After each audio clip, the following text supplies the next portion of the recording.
سەرنگ موحسین کاپتن و گۆڵپارێزی پێشوویانی هەولێر و ئێستا یانی برایەتی لەگەڵ چەندیانەیشی عێراق لە پەیوەندی دایەتاوەکو گرێبەستیان لەگەڵ ئەنجام بدات. لە هەمان کاتدا لە یانەی زوبەهان ئەسفەهان ئێرانیش نزیکە، بەڵام تاوەکو ئێستا خۆی یەکلایی نەکردوێتەوە.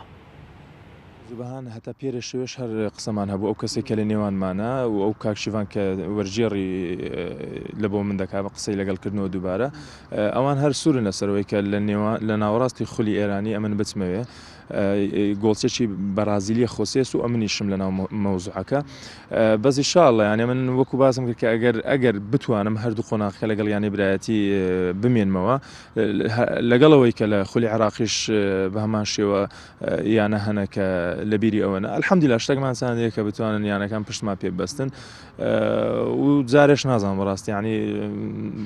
چۆنی دەبێ و ڕەنگە دووبارە ئەگەر لە بۆ خولی عێراقی بگەڕێمەوە لەگەڵ یانەوەشی برایەتی دانیشتم بە ئیقناعی هەردوو لە شتەکە پێبینەوە. بەڵێ هاتیە بەس ئەمن پێشەوەی کە بێمە یانەوەشی برایەتی هەندێک بۆن هەبوو کە باس کرا و خەڵک زانیەوە شتەکان هەموو تێک دران یعنی کە بەداخەوە لێ لێگەرە باو شتە بەنهێنی ینی بەداخ لێبردنەوە بەس ئینشاءڵڵا کوی خێرتەدا ئەوە دەبیتن.